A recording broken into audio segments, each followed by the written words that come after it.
Good evening and welcome to Channel 8 Sports. Tonight from East Brunswick's J. Doyle Field, it's East Brunswick High School football. Tonight the Bears hosting J.P. Stevens in a Greater Middlesex Conference Red Division game. Hi, I'm Jimmy Allinder, and I'm being joined tonight by Phil Hill in what, Phil, is going to be a rather important game tonight for East Brunswick. Well, that's certainly an understatement. Of course it's going to be an important game. East Brunswick is in the driver's seat right now. They have control of their own destiny.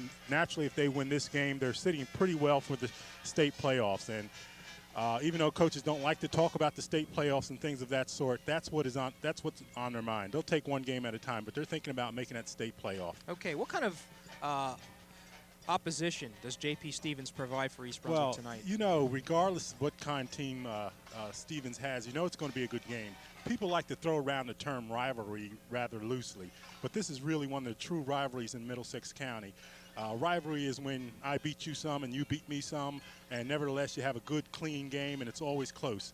That's what happens with the J.P. Stevens game and an East Brunswick game. Stevens is leading the division? The challenge in the last few years, 13-9. But East Brunswick has won in the last 4 years, surprisingly. That took me by surprise.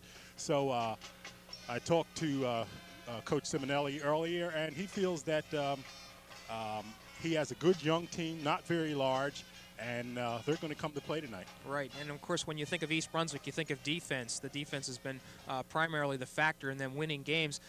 Are they going to have to generate some offense tonight to win this game? Well, they've been able to get away with it thus far.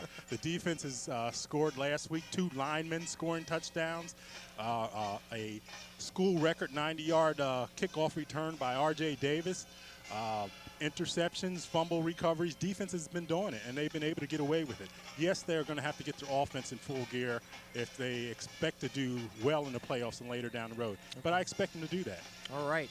Well, it's a chilly evening tonight. Temperatures are going to be probably in the 30s. There is a wind, although it doesn't seem to be blowing up too much right now, and it could affect the outcome of the game. But regardless, we're going to be watching East Brunswick as far as its emotion is concerned. Emotion could play a major factor in this game tonight because this is a big rivalry between two teams that are gearing for the playoffs, and they want to get there in the worst way. So in a minute, we're going to be back. Tonight, East Brunswick versus J.P. Stevens. We'll be back in a moment.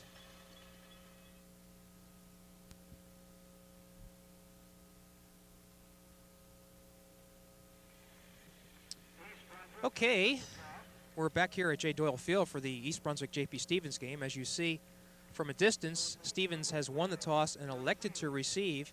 East Brunswick captains Van Papadopoulos, Matt Pazinko, and Scott Kammerer. So East Brunswick will have an opportunity, Phil, to get on defense, and we're going to be joined by John Meggiolaro in just a moment. Well, the Bears getting on defense first, Jim, is something they don't mind at all. And we've talked about it enough this year that defense is their forte. And Stevens will be tested early on. Sure. And J.P. Stevens has an excellent kicker, Phil. Zullinger. Yes. And he's won the last 2 games for the Hawks. Last week against previously undefeated Cerebral, he kicked a field goal with 12 seconds left, Jim, to win the game. And the week before that, against Piscataway, under a minute left, he kicked a 26-yard field goal to win the game. So kicking may decide who takes this game, the kicking game itself. Okay, we're about ready to start the action, and then we're going to turn it over to John Meggiolaro. Welcome, John. Well, good evening. And here we go. That's Ian Kearns ready to kick it off. No, that's Varela, I believe. That's Jim Varick. Varick kicking 29. Great kick, and that's a live ball. Wow. That could be trouble right there. Is that a safety? I think they're going to spot it at about the 1. Wow. I'll tell you, I think these other teams are reading about the Bears specialty teams and are just giving it up. I mean, unbelievable. The young man let the ball roll, didn't realize that it was going to stop in bounds, pick it up. Kyle Mosley. Kyle Mosley, no less. And they're on the half-inch line of all places. I mean, you can't get any closer than what that ball is without being a 2-point safety. Stevens very fortunate. I guess they're going to have to be very conservative, Phil. All right, Stevens will have it. 1st and 10 from about the 6-inch line. And we have a whistle and a flag. Well, they can't be backed up any further than they are, that's for sure. Let's see what this call is. Oh, Wow. that hurts. Boy, East Brunswick offside. Just when you had him deep in the hole. Really? And I'll tell you, Marcus Borden has to be somewhat concerned about how much his team has been penalized. And they've been penalized an awful lot this year. 295 yards in penalties this year. That hurts. It'll be 1st and 5. Darnowski calling signals, looks over the middle, looking for his tight end, incomplete. Boy, they're taking a chance down there, Phil. Throwing the ball. Well, they figured they'd catch him by surprise. They knew the Bears would be coming, and they tried to hit that tight end there. I think it's McCann. Yeah, Jason McCann, number 80, he was intended for. Boy, that's a familiar name for Stevens, McCann. Of course. Well, East Brunswick, of course, will be putting pressure. 2nd and 5. I formation for Stevens. And East Brunswick jumped again. That's Kammerer. Hey. You know, and it's been a problem I'll for tell you, all year. As of this very minute here, that is the 31st time that they've been penalized for 305 yards. Yeah, Pazinko, I'm sorry. That was Matt. And without doing very much of anything, JP Stevens gets from its own half-inch line with a 1st down now on the 10. And I'll tell you what, East Brunswick handed them that one. I'll tell you, they've been averaging nearly 60 yards per game in penalties, and sooner or later that's going to catch up with you. Well, that'll give Stevens a 1st down. Ball spotted just shy of the 10-yard line. Inside handoff. And Mark Wolfscale down the bottom of that tackle along with Jay Adosho and the rest of the middle of that East Brunswick line. Cale McKenzie on the carry for the Hawks. And he's one of their big linemen, defensive backs actually, but he plays really everything on defense, but also plays in the backfield. But you got to watch 26, Mosley, the deep back. He's the one that has the breakaway speed. Picked up about 2. Let's call it 2nd and 8. Darnowski looking, he's in trouble, and he'll be sacked. Thought it was a loose ball there for a moment. Boy, East Brunswick really wants to jump on the board quickly, and what better way to do it than to stop them defensively and get the ball in field position. I think field position, Phil, is going to play a big key in this game also. You're right, and of course if there's a loss of yardage in the backfield, Steve Zinn has to be somewhere around the ball, and he certainly was that time. It'll be 3rd and 10 from the Hawks from their own 10-yard line. East Brunswick certainly wants to keep them down deep in their own territory. I formation again. Darnowski looking to his left. Little screen intended for Mosley, and just a poor pass. Really, Darnowski sort of telegraphed the pass. They kind of knew that was going to go to Mosley, and defensively it was covered very well, even though the pass was bad. That'll bring up 4th down, and East Brunswick's defense does their job. It does their job, and they sort of dodge a bullet by avoiding a continuing series for Stevens. And they should get the ball in excellent field position, certainly on their side of the field. The Bears will send back Pilato and Johnson. And as you know, Varnell Johnson has already run back a punt for a touchdown against Edison.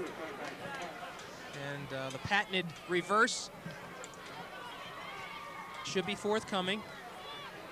Boy, that was a poor punt. Punter just gets it away. Johnson will field it on the fly. And he'll bring it back to the 30-yard line of Stevens, rather. Wow, a daring play, huh, Phil? A very daring play. East Brunswick, of course, with fantastic field position right now. Boy, Johnson caught that ball on the fly, and he was running full tilt. However, so were the J.P. Stevens Hawks, and a collision there could have caused a fumble. But Johnson avoided the tackle, and East Brunswick, look, on the 29-yard line. Okay, let's see if that offense is going to open up, get it going. All right, Neary will bring him out. They send Davis wide to the right. In the end, and there's a timeout, official timeout being called.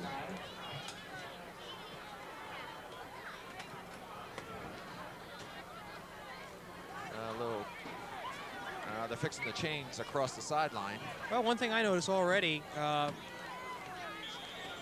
single man coverage on R.J. Davis on the near side of the field here. It's not in our camera view. Be something to watch, Phil. Interesting. Papadopoulos wide to the left, Nien in the backfield. Neary looks to his right, over the middle. He's got Pilato, touchdown, East Brunswick. Strike quick. And it was a great call too, because Stevens was in man-to-man coverage.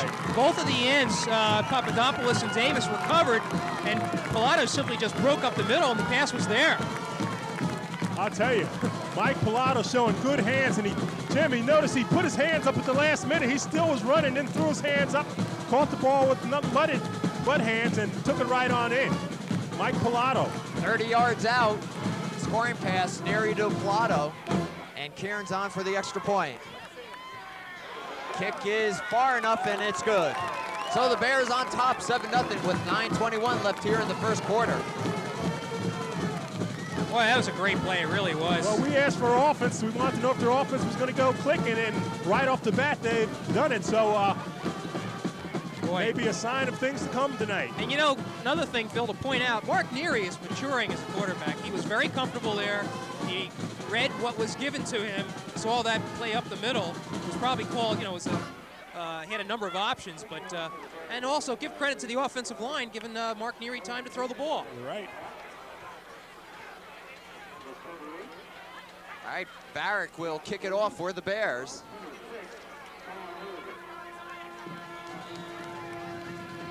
And quickly, East Brunswick on top, 7-0. It's Neary's 5th touchdown pass of the year, by the way. Great kick by Barrick. Man, he's been nailing them. And they'll let it go into the end zone and out, and Stevens will start from their own 20. And remember now, that's a sophomore kicking off. Wow. We made mention of him early on, and a fast developing player for the Bears.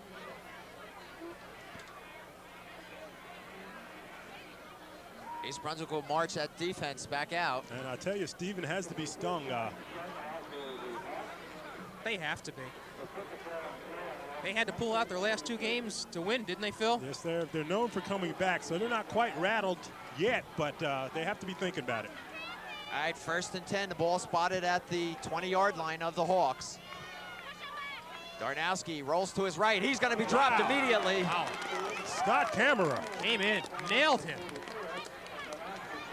Loss on the play of about 5. Now, go ahead, Phil. Scott Camera making his bid for All-State. He's certainly playing like an All-County player here, but he's, as I said last week, one of the most physical, one of the most aggressive linebackers I've seen in quite some time. Right, and something I mentioned up on top, I'm going to be watching for East Brunswick's emotion.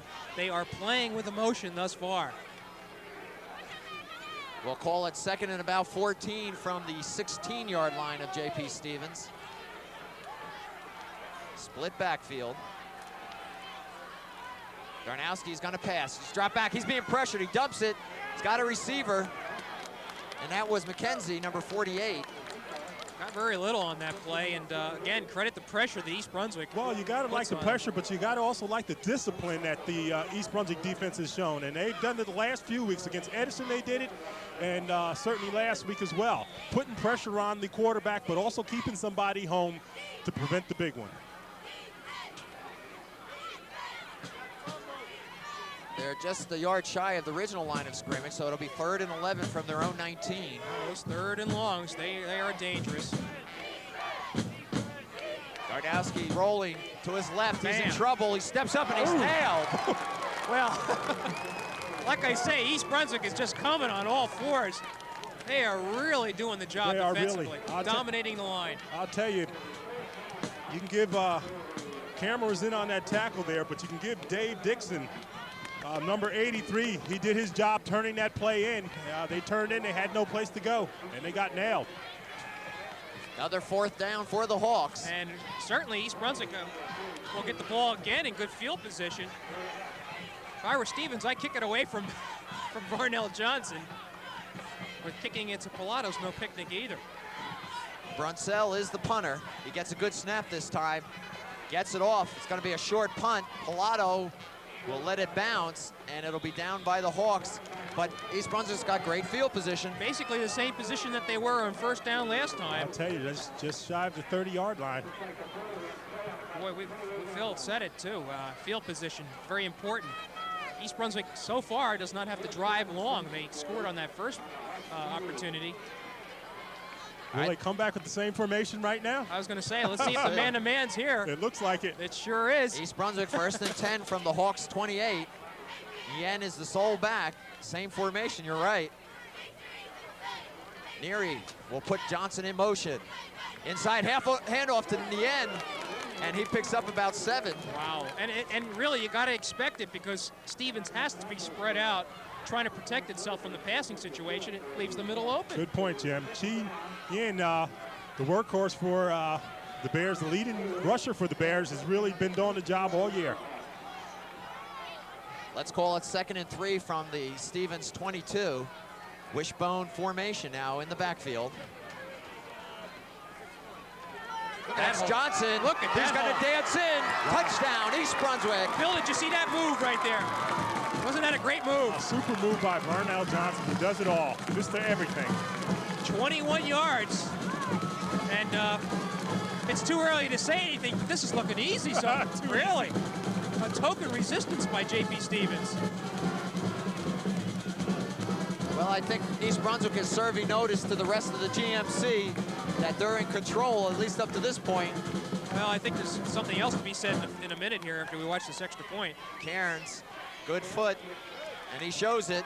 Makes it 14-0 East Brunswick. Right, this is in fact a crucial game for East Brunswick into the state playoffs, because if you look at the schedule after this, they play home to Perth Amboy next week, and then Madison Central represents the last team before state playoff competition. And Madison Central, I have to tell you, is they haven't won a game yet this year. So East Brunswick can control its own destiny, get power points, move up in the standings, and this is the crucial game. If they get past Stevens, they're looking very good. I'll tell you, more important, Marcus Borden has had to hear a lot about offense. When is offense going to come around? And the first two series of this game here, offense has done it. So offense has arrived. Barrick again to kick off. And let's watch him. He's gotten off 2 great kicks. He's got the wind to his back. Beautiful This one is kick. low, but Beautiful. it'll cause some problems as Mosley lets it go into the end zone. Phil, you can't kick it any better than that, really. Well, you can kick it better, but it wasn't a bad kick. To me, I just think low to the ground, line drive into the end zone, very little chance to field the ball. All right, let me ask you, J.P. Stevens and 2 possessions for East Brunswick, and you're down 14 points. Well, Tony Simonelli is bound to come up with something. Veteran coach. What he has to do is find protection for his quarterback and get some running room on that offensive line. 1st and 10 from the 20. A little counter carry by Wayne Settle. He picks up a couple. And again, the first hit made by Scott Kemmerer. Actually, it was Mosley on the carry. And Kyle Mosley is one of the Mosley family. You remember Rajah Mosley, the tremendous hurdler, and Mark Mosley, another tremendous ball player. Yes. So he comes from a family that knows how to turn it on. 2nd and 8 for the Hawks. Ball resting on their own 22. They have yet to get to their own 30 in this game. Darnowski looking, he's being pressured from the back. Woo! That's Dixon, number 83. Again, the offensive line not doing the job for Stevens, but more so the defensive line for East Brunswick coming in. And Dave Dixon, a word about why Dave Dixon's in there. He's in there for Dave Christensen. Dave Christensen out with mononucleosis for the rest of the year, and we're sorry to hear that for the young fellow, but it's an opportunity for Dave Dixon, and he's taking full advantage of it. And he's only a junior. Wow. 5:04 remaining here in the first quarter. The Bears on top, 14-0.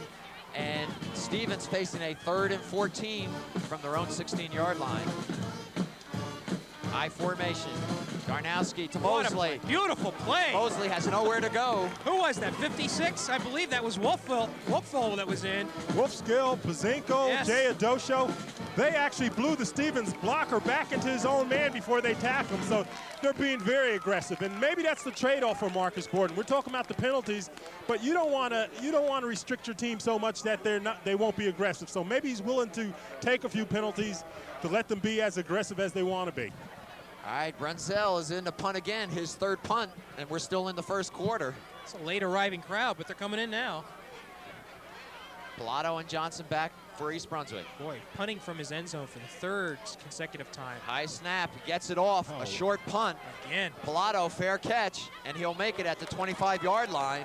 Can you believe it, Phil? Unbelievable. This is really a dominating game so far. And it could stay this way all game. They haven't been able to get away. In all fairness to Brunzell, he's kicking into a rather strong win tonight. That's for sure. The fact of the matter, to continually give East Brunswick good field position. Ball just sitting shy of the 25-yard line, but it's on the J.P. Stevens side of the field. 1st and 10 for East Brunswick. Davis goes wide right, Papadopoulos to the left. Wishbone backfield. I just can't believe Davis has one-on-one coverage here. This is... Ooh. Johnson inside. He picks up a couple, but he's hit on the way in. And Cal McKenzie. Yeah, he's the man. According to Simonelli, he's a Division I prospect. He feels at the right school, this young man can play Division I ball. And he just laid a major league hit on Varnell Johnson. But take a look at the look. They got 3 yards on him. Ball at the 23. Let's call it 2nd and about 7. One back deep. Yen, the sole running back. Johnson in motion. That's Nien on the carry. Picks up maybe a yard. You know, Phil, East Brunswick sending 4 receivers out every single time. Well, yeah, not uncommon, East Brunswick. Spread you out and run it up the middle, but sooner or later, you know they're going to pop one really quick. All right, Papadopoulos coming in with a play, John. It'll be 3rd and let's call it 7. Let's say Nien got back to the line of scrimmage. 3 minutes remaining in the quarter. The ball resting on the Hawks' 21-yard line. We got 2 receivers to the right. That's Davis and Papadopoulos. Neary calling signals. Johnson will go in motion. And it's Nien up the middle. He'll be short of the 1st down by about 4 yards. And here comes Cairns for a field goal. And I'll tell you right now, Zullinger leads the county in kicking points with 18, and if Kearns can make this, he can take over the lead in kicking points. So a straight 35-yarder, it looks like. Yeah, let's call it 35 yards as Kearns puts down the tee on the 25 plus the 10 of the end zone. And he has a little wind behind his back, John, as you mentioned. Yeah, the wind is swirling. This isn't going to be an easy attempt, but he's shown that he has the foot. Oh, it's through. It's up. It's through. And it's good. A 35-yard field goal by Beautiful. Ian Cairns. And another little message that East Brunswick sends to J.P. Stevens, saying, hey, look at our field goal kicker. we can kick too. Right. Zullinger, J.P. Stevens' kicker, as Phil mentioned, won the last 2 games for them, beating Piscataway, and then a real big victory over Saraville last week, and essentially the last play of the game almost, kicking a 36-yarder. Well, it's East Brunswick now 17, Stevens nothing with 2:05 remaining here in the 1st quarter. Boy, oh boy, oh boy, I'm just really shocked, because we're so used to seeing tight, real hard-hitting games. Not to say this game isn't hard-hitting, but J.P. Stevens and East Brunswick is always a rivalry, but East Brunswick has been so dominating in the beginning here. Well, Varick, his 4th kickoff, they're going to have to ice his leg down after the game. And he sends it deep. Mosley. That's high. At the 1. And he stepped in the end zone. They're going to say he stepped on the line. Right, so they're going to call that a kick into the end zone. It's the third consecutive one almost. Ball will come out to the 20, and Stevens is yet to get any field position. And you got to believe the Hawks have to do something to negate that rush. Again, you got to come with a little short, quick passes, screens, things of that sort to get the Bears off you, because right now the Bears are really on them. Is that Kearns' 3rd field goal of the year, I believe? Correct. All right, Darnowski calling signals. Mosley in motion and whistles, and that'll stop the action right there. Right, the whistle was before the play even got off, so you have to think it was either a motion or an offside East Brunswick, and that's what it is, John. Well, McKenzie went in motion, and it looked to me as though he kind of headed upfield a little bit early. It's against East Brunswick, however. Whoa. Offsides, East Brunswick. But Phil said it, though. Really, you can't fault East Brunswick for being so aggressive as it is, and I guess with this over-aggressiveness, you're going to have a couple of mistakes once in a while, but it hasn't haunted them yet. It'll make it 1st and 5 from the 25, and this is as far as Stevens has gotten tonight. Still in the first quarter, a little under 2 minutes left. Darnowski, little draw. And Mosley doesn't get much. Really tried to cut it through the middle there. And East Brunswick was waiting for him. That's disciplined defense. I'll tell you, a host of tacklers. Dave Dixon again making an initial hit. Mosley slid off him and ran into 3 other East Brunswick tacklers. They'll bring up 2nd and 4. Ball just across the 25. Let's call it the 26-yard line.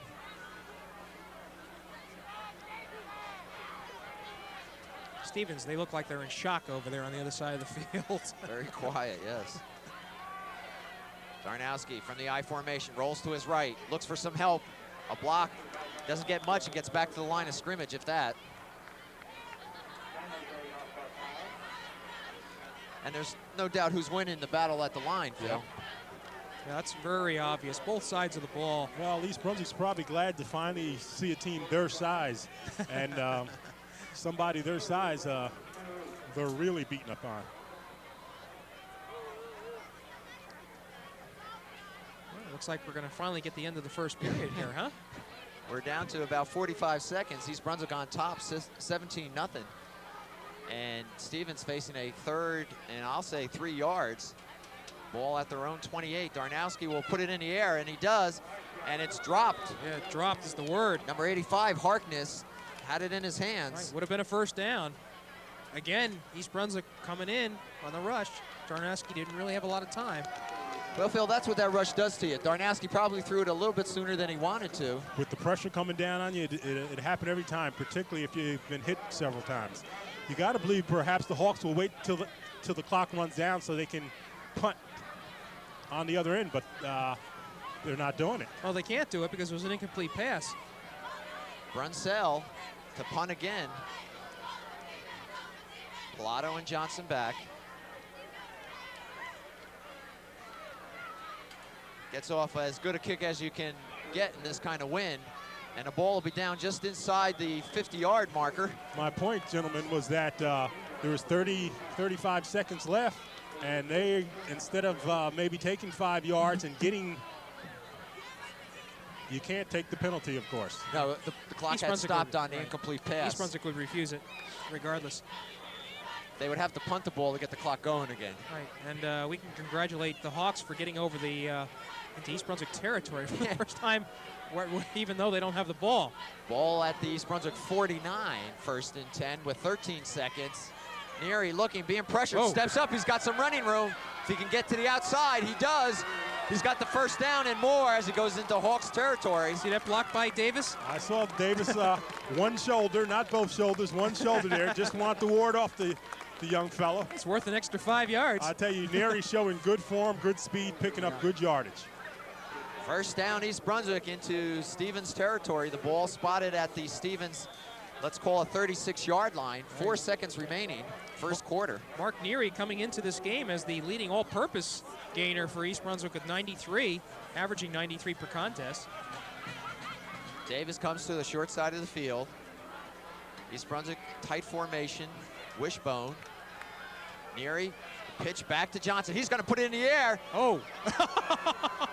And a flag is going to be called, interference on Davis. I'll tell you, a rough one. Well, let's see what we're going to do here because I think it'll be against the Hawks, but the young fella got his feet tangled up with Davis.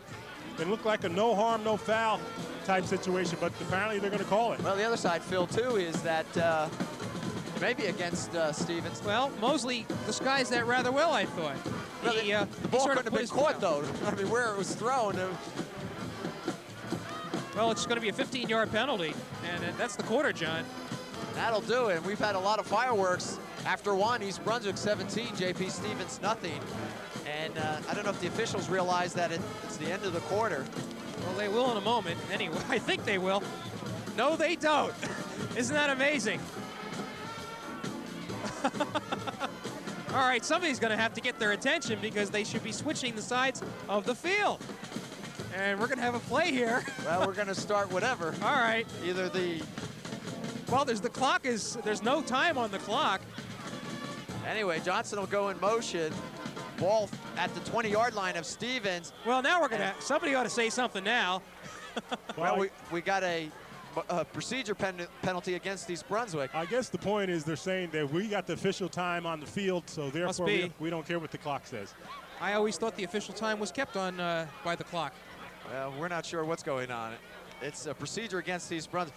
Maybe the rules changed this past week while we were away. Well, I'll tell you what, East Brunswick has a scoop here because they're getting extra time with the wind.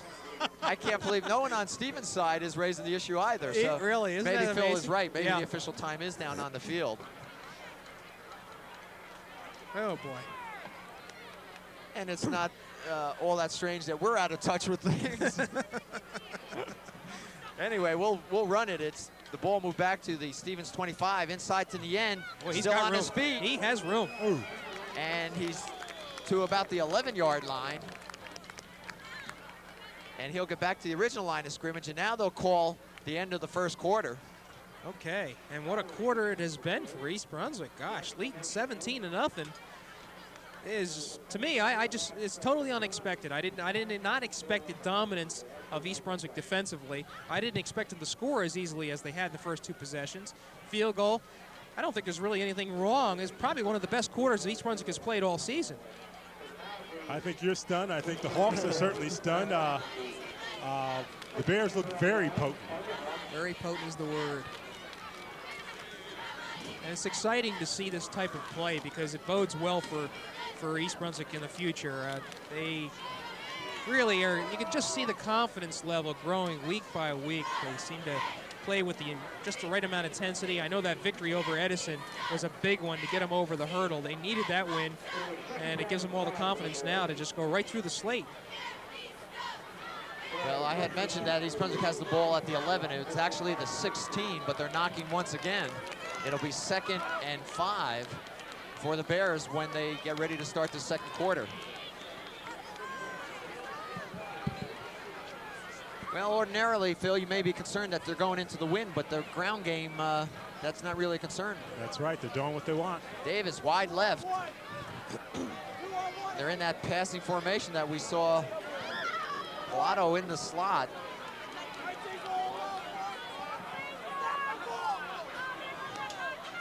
Otto in motion now. Right up the middle goes Nien. Wow, what a move. Still on his feet. Touchdown, East Brunswick. What a cut there. Oh, 16 yards. We got a flag here, guys. And let's see what it is. Procedure, East Brunswick, and someone is off on the beat. I'll tell you. That was a great cut by It's Nien. a great run. It's a shame that it's wasted. But we've talked about penalties. They're able to get away with it right now, but they definitely have to cut down on these penalties. It's hurting them, particularly a play like that. All right. Borden looking for a timeout. Yeah, he he'll wants get an it. explanation, John. He's not quite sure what's going on now. Wants to know what the call is. I'll say this, he's a braver man than I wearing those shorts out there tonight. Well, with that knee brace, it's kind of hard to put a regular player's slacks on. I think you can find a pair, but it's a certain mentality. That's why I could never be a coach because, you know, even Pazinko has on long pants today. Well, we wouldn't want to see you in shorts, Phil. So we're glad you aren't a coach. They're a different breed, I tell you. Well, timeout East Brunswick. And it looks like there's a showdown at the OK Corral. Simonelli and Borden both waiting on opposite sides. And now they're getting an explanation from the officials. We've just started second quarter play. The Bears on top 17-0. And Chin Yen scored on a 16-yard run, but they called a procedure penalty. Let's see what happened here. They're calling the flag back, according to Borden. They're giving him a touchdown. Well, whatever Marcus did to Lobby out there, it worked. Because apparently he must have pointed something out. Let's see what we got here. Really? It's a touchdown. East Brunswick. So let's do a little math here. I believe that was a 16-yard run, was it not? It was. Simonelli is just walking off the field, head down, 23 to nothing right now. And you got to believe it had to do something with a motion that the Bears ran. An official inadvertently threw a flag, a procedure flag, and that was not the case. Talked it over and pulled the flag back, so it is a touchdown. Poetic justice for Chi Yen. All right, Cairns for the 24th point. It looks like he's got it. And he does. 24-0 East Brunswick. And give credit to Bruce Eng for getting that ball back on the tee. It was kind of fumbled the snap. 24-0 over J.P. Stevens.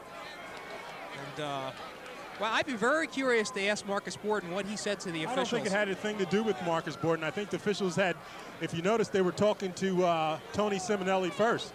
So they had picked up on it. By the time they finished talking to Simonelli, they came over to talk to Marcus, and they did the right thing. They pulled the flag. They made a mistake. And, you know, I'm looking at the clock here, 11:55. Really, just a quarter has been played, 24-0. You know, and Stevens just has to be reeling about this. They are known as a team to come back, but this is quite a deficit. Barrick into the wind, not bad. On the run, it's fumbled Mosley and fallen by Mosley. And he did the right thing, simply falling on the ball there. I think Stevens needs to be conservative just to make sure they get an opportunity to move the ball. Well, it's some of their better field position right now on the 23. Well, Stevens will look to get something going. They have it 1st and 10. Their first possession of the second quarter, and they're already down 24-0. John, we've had 4 different scorers for East Brunswick. I formation for the Hawks. They've got 2 receivers to the right. Darnowski will have the wind. He pumps, he looks, he's throwing downfield. He's got a man, but and a flag's going to be thrown. Yeah, Varnell Johnson. I think Curtis Richardson was the person I think they're calling it on. Was it? Okay. Yeah, number 17. Well, the ball was intended for Grashorn, number 82. He really had no chance for it. It was overthrown. That's right. Curtis Richards is a 6-foot junior who is making the most of the opportunity given to him by Marcus Borden. Right. And we usually don't call names on penalties, but we had to pull it off Varnell because it wasn't he. Right. That'll be an automatic first down for J.P. Stevens and their best field position of the evening. Ball spotted at the East Brunswick the Stevens 39. Well, Darnowski's going to put it up. I guess that's no secret. You know, I look down on the sidelines and I see East Brunswick's offensive line huddled around each other. This is the type of things that you look for when you see togetherness. Pitch to Mosley, left side. He needs a block to turn the corner. He's got it, and he'll pick up 9 yards. It's got to be Stevens' best run tonight. By far.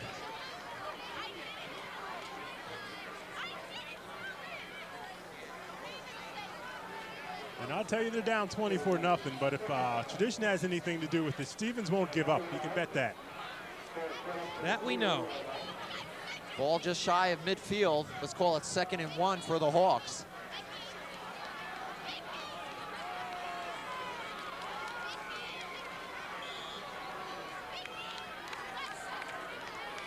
I formation again. Darnowski is dropped right away by Kammerer. He blitzed right through. Boy, really, I was just thinking, I bet you East Brunswick's going to take a chance. I mean, you're up 24-0. Why not take the opportunity to plunge through there? And that was, what was that? That was Kammerer, right? Kammerer was there when, he came right when Darnowski got the ball. And that'll make the highlight film. I'll tell you, a second sooner, he would have took the snap from center. And what was a 2nd and 1, John? Oh, what, a 3rd and 4? 3rd and 5, let's call it, really? Back on their own 44. Well, that changes things. Stevens, Darnowski looks over the middle, out to his left. He's dumped as he throws. He was looking for McCann, but he really had no chance. Who we got there, Phil? Dave Dixon in on putting the pressure in on Darnowski. That's right. Credit Dixon for making Zarnowski having to throw that a lot sooner. The receiver wasn't even ready. And they're shooting different linebackers at different times. You saw Kammerer go from his middle inside spot before. Then they shot Dave Dixon from his outside position there. Constantly keeping pressure on the Hawk quarterback. You know, Phil, last week we called Dixon's name several times. He's 5'11" and 170 pounds, but boy, is he doing a job, and very quietly. Really playing tall. Tough kid. Marcel, I lost track of how many punts he's had so far tonight, but he has the win at his back. Right, and East Brunswick's watching for the fake here. It is the fake. Boy, you know, they had it. Darnowski overthrows his man. They were ready for it. They really were. Looking for McCann.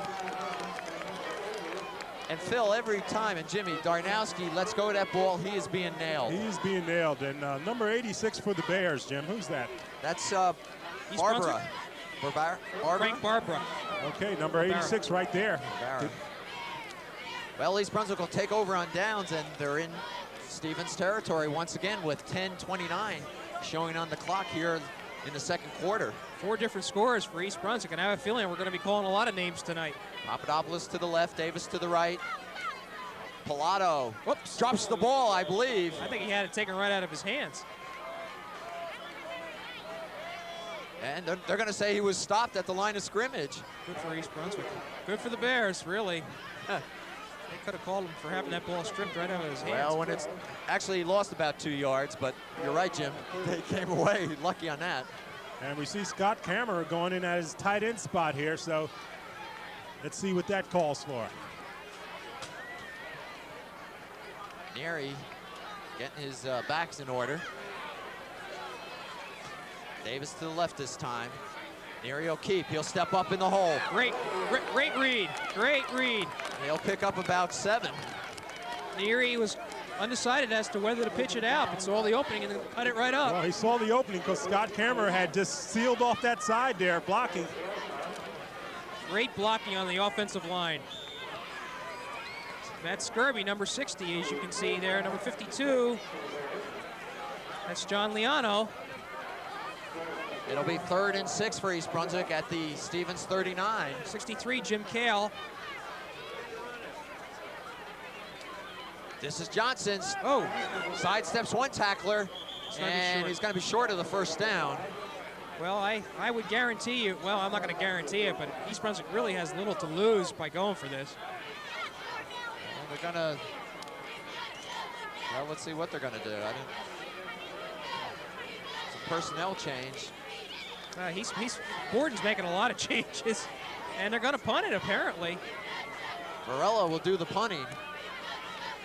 I'm somewhat surprised because defensively they've been doing the job, but apparently they want to really keep their backs to the wall. It's 4th and 2, John, and 2 yards is not all that much. I agree. Anyway, Varela, low kick, bad kick. How bad is it? Well, it serves the purpose, that's for sure. Really? Oh, boy. And Borden's thinking there was, yeah, we've been moving the ball, and we probably could pick up, maybe we could pick up these 2 yards, but why take the chance? Let's put their back against the wall and let our defense has done a lot of scoring this year, so let's put them in position to do some more scoring. And even more so, the defense has been doing the job tonight, so of stopping Stevens, so he really does feel that let him have the ball inside the 10, we'll stop him. And it isn't inside the 10, it's on the 8, 1st and 10, and Stevens, they're back to their own end zone once again. Darnowski hands off to Mosley. Ooh, mercy. Snowed under. The deep back in the eye, and he took about 3 steps, and that was it. Really, as dominating a performance that I've seen in one half of football so far against J.P. Stevens. I'll tell you, Wolfskill low in the boomer there. Well, Mosley lost a yard. Stevens only 1st down off that interference penalty, I believe. Let's call it 2nd and 11. Ball spotted around the Stevens 7-yard line. 7:30 left here in the second quarter. East Brunswick on top, 24-0. Here they come. Blitzing again, Darnowski. That's got to be a safety. It is. His knee went down in the end zone. There, yes it is. Wow, who is it, Phil? Who got that tackle? You got Steve Zins down there. You got Jay Adocio down there. Camera's coming out of it. And you got Dave Dixon down there as well. Dixon. And once again, the defense scores. you called it. You really did. Well, I'll tell you what, if anybody's scouting East Brunswick tonight, they have to really say, what do we do to stop this team? Because they have been so dominant. And to add insult to the injury, and besides these 2 points, East Brunswick's going to get the ball back. Yeah, you got to feel for Simonelli. Well, unofficially, Zins will give the 2 points to Steve Zins, making it the 5th player that has scored points for East Brunswick. Actually 6 when you count the kicker. Oh boy. Amazing. Well, they'll kick it off rather than punt it, and they obviously have the option. But they have the wind to their back. Well, seeing the punting game so far, even if it's against the wind, it's probably a good move. And this will be Zollinger.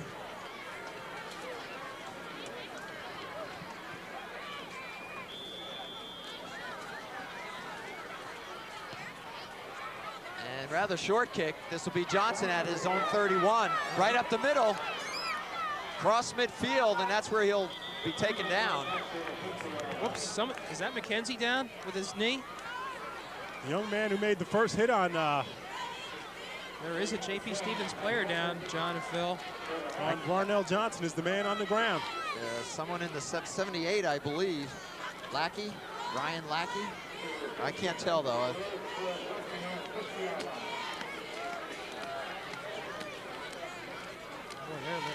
They're setting up shop on midfield again.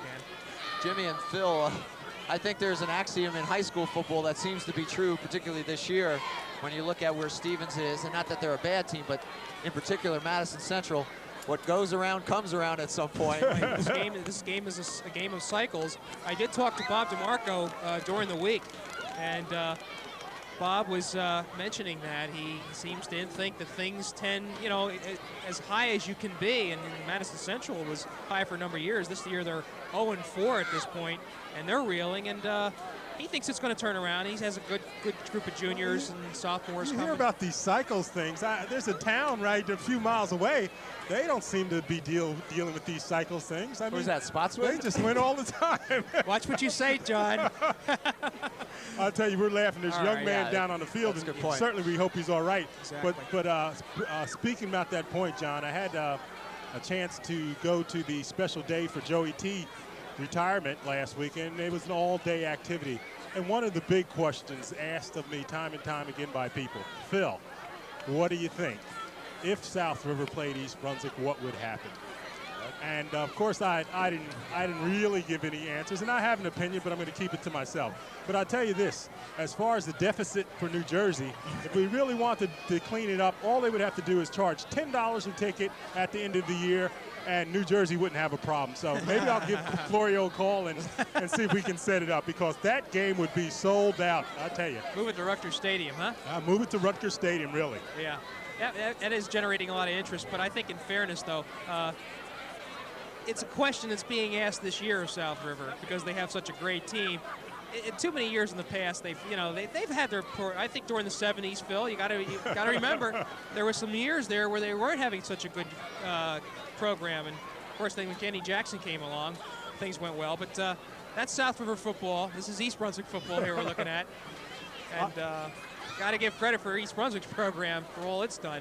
I'll tell you, as a young man, I think that's Lackey down there. He's one of the linebackers. We certainly hope he's all right. You see Tony Simonelli with the knit cap on, and one of the nicer guys in all of coaching, Tony Simonelli. Easy to talk to, always has a kind word, and he says they're a young team and they're smallish and whatnot, but they'll be sort of scrappy.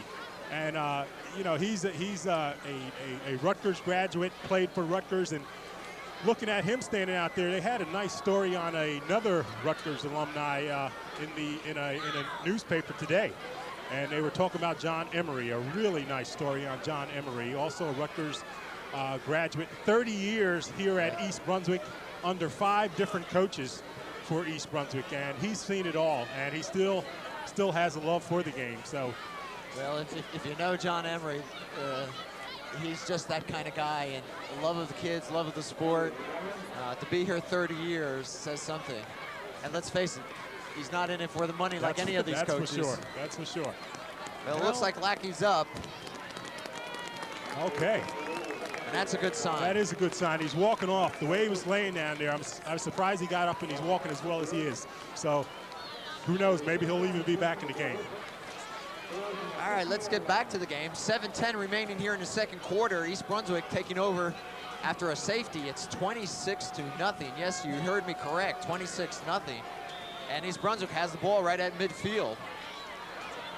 Yen is the sole back. They're in that run and shoot kind of formation. They can go either way.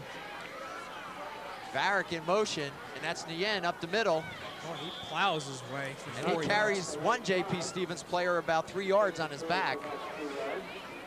Boy, you got a one. That was McKenzie, too, by the way. That was McKenzie. Yeah. McKenzie, one of the tough linebackers, and you're right. He didn't drag them for about 3 yards. And Phil, you think Stevens is starting to get disappointed? Well, they are disappointed from the very first offensive play, but whether they'll give up or not is another question, and I don't think you'll see that. 2nd and 7 from the Stevens 47.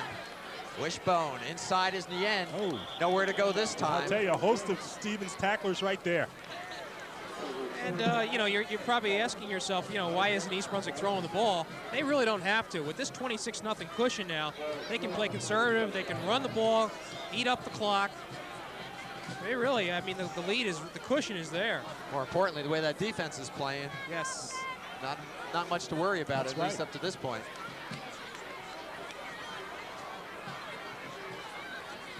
Third and 7 for the Bears. Inside handoff again. And Nien one more time. Solo Bears- punted away. I'll tell you, Marcus playing good, smart, safe ball. Hurry up, punt it away, and let our defense get on the field. That's about it. So they can score. But I tell you, no, there's obviously been balance. Offense has done the job tonight, they and have. there's really been some balance. Send those cards and letters to Phil Hill. 5:20 left in the quarter. It's a low snap. Bad snap. And they're going to call it down right there. Whoa. That's going to be Stevens' ball. You're right, Jim. So a break for Stevens, That's if right. you will. Varela put his knee on the ground, and it's something he's got to be cognizant of. He can't do that. Well, they haven't made too many mistakes tonight. That's just one, and the way Yeah. defense has been playing, I doubt very much if it's going to hurt them. Oh, it's something I think that Marcus can bring up perhaps during the middle of the week when they look at the films. Well, it'll be 1st and 10 now for the Hawks. The ball on the East Brunswick 42. Phil, I have to believe that if Stevens is going to do anything, they're going to have to keep get the defense by surprise. They just cannot overpower East Brunswick. Darnowski and the Hawks looking to do something. Up the middle, pressure, and the ball is dropped. A good hit by Johnson. That's what caused it, really. I'll tell you, Mark Wolfskills caused it. That's what caused it. That pressure coming right up the middle there. Or is that Jay Adosio? I'm sorry. Number 55, Jay Adosio in on the tackle there. And Jay, it's good. Jay's been playing very good ball as of late. First team All-Red Division last year, and he was out for a game, but he's back and he's playing super ball. 2nd and 10 for the Hawks.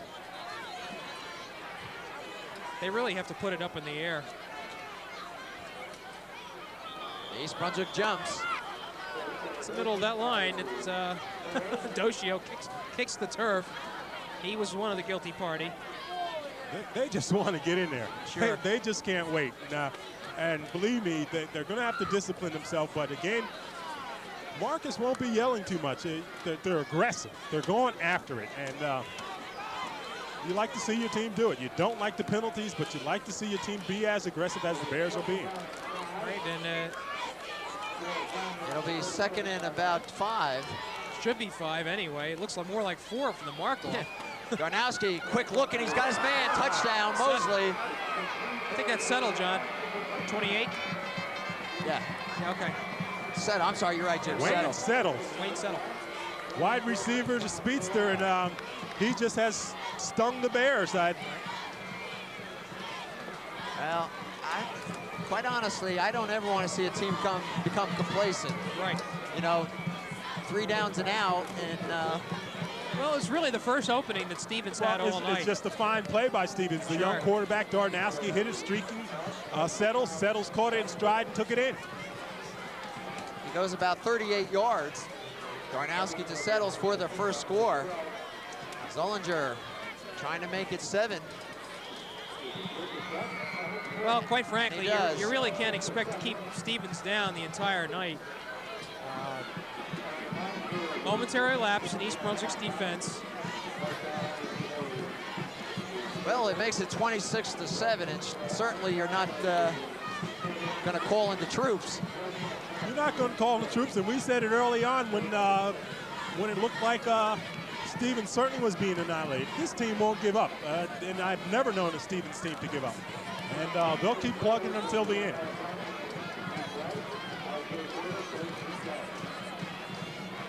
Well, East Brunswick will receive a kickoff for only the second time tonight.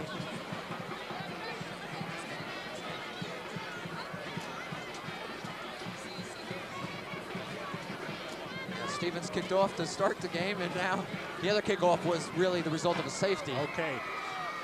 And let's give R.J. Davis some credit. Nobody mentioned the fact that his 90-yard run last week was a school record. And here we go. Allinder gets it down to Johnson at the 6. Fakes the reverse to Davis. He's got a, nope, let's see. Yes, oh! Davis across the 30. Here I am yelling and screaming. He almost got away on that one, boy. One last player.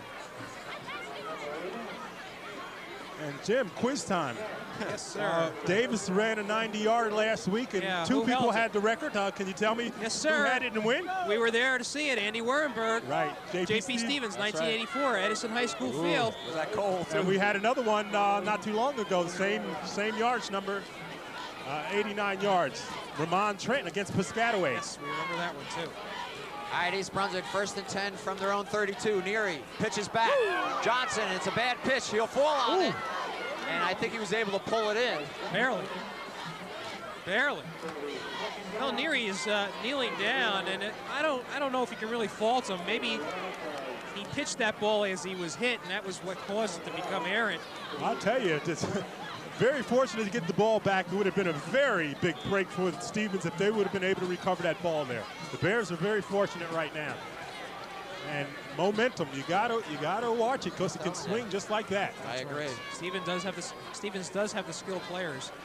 2nd and 20. East Brunswick now back on their own 23. And speaking of momentum, you see the Stevens defense seems to be coming alive. Right. That was Pilato on the carry. Clock down to 3:30. Now here comes Kammer in as a tight end.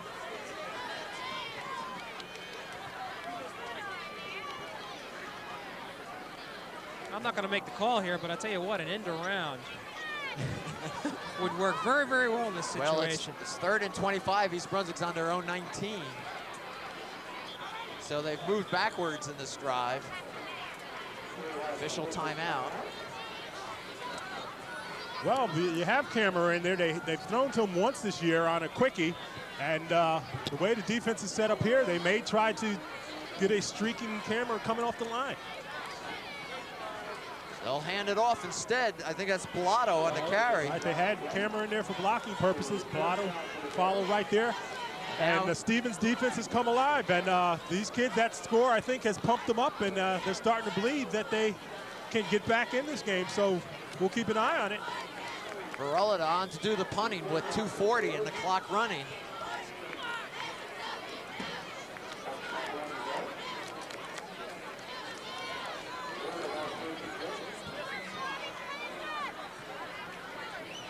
He'll be kicking into the wind. Good snap. And he gets off a decent punt. Whoa! But it goes back East Brunswick's way, Stevens' way. And Stevens will have good field And position. I'll tell you, the break seems like they're going Stevens' way right now. Let's see if they can capitalize on this offensive possession. They'll have 2:13 when they get over the ball. It'll be 1st and 10 from the East Brunswick, let's call it the 40-yard line.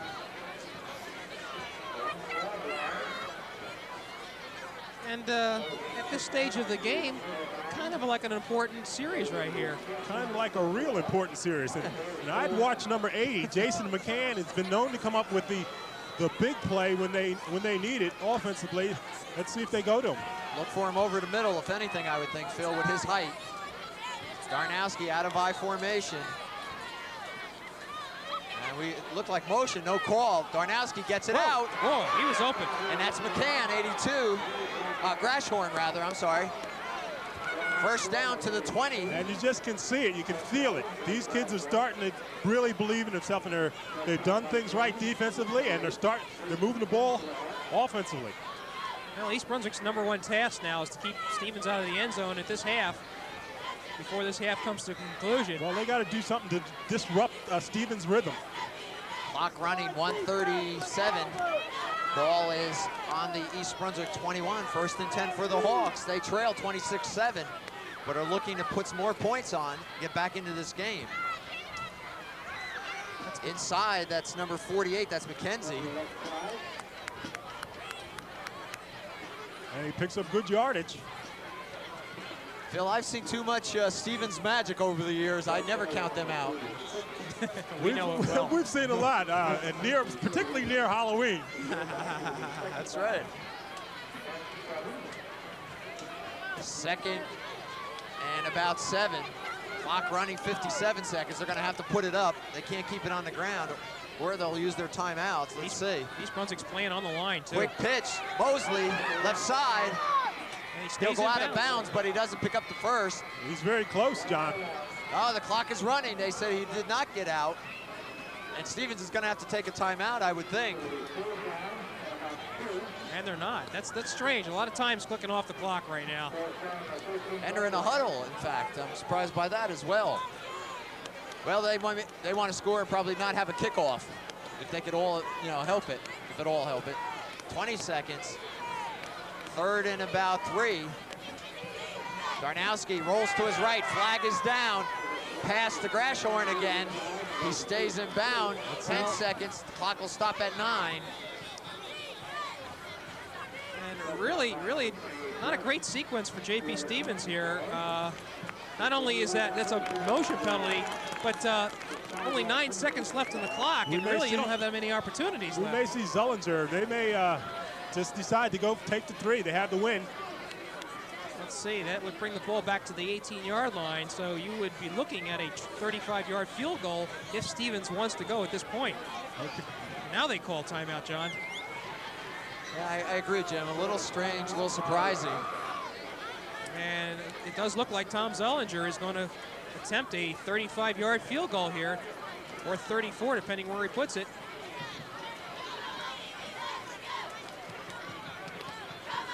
Well, in a way, it's not a bad move if Zullinger converts, simply because if Stevens can get out of here with some points, they'll still have a sense of momentum. That's for sure. They want to get some points there. 10 points, picking up 10 points after being down 24-0, 26-0 is important to the Hawks right now. And they know they got Zullinger, who has an awfully good foot. He has the win with him. They can pick up an all-important 3 points going at the half, knowing that they scored the last 10 points, and they have momentum on their side. Well, they certainly would have hoped to have been closer for this, but we'll see. Zullinger is going to be kicking with the wind, but the wind is swirling. I'll tell you, I'd be a little leery, be a little careful, too. Stevens has tricked us more than once. This will be a 34-yard attempt. DePinto is the holder. Zullinger gets it up. And he hits the crossbar. Mercy. No good with 4 seconds.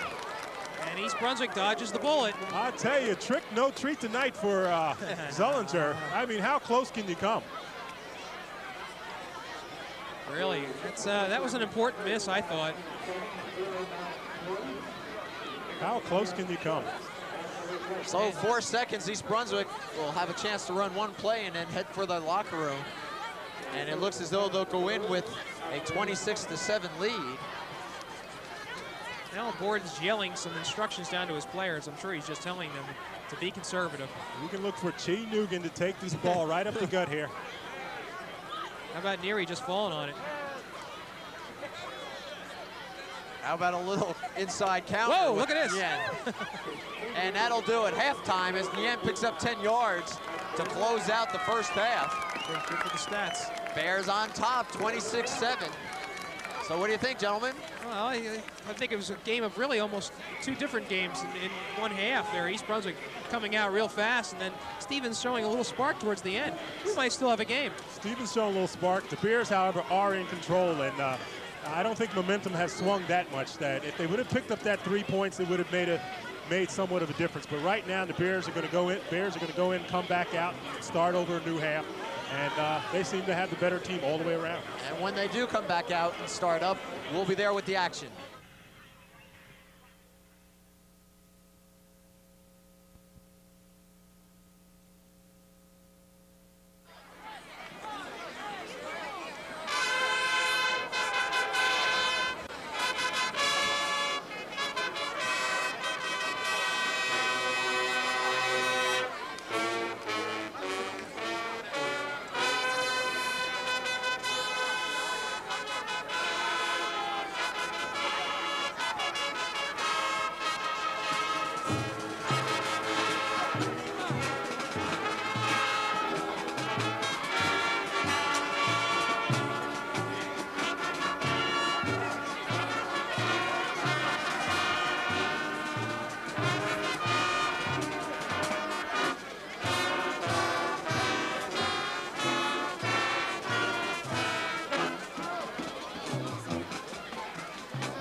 Well, both teams have made their way back to the field, getting ready for this third quarter. East Brunswick on top, 26-7.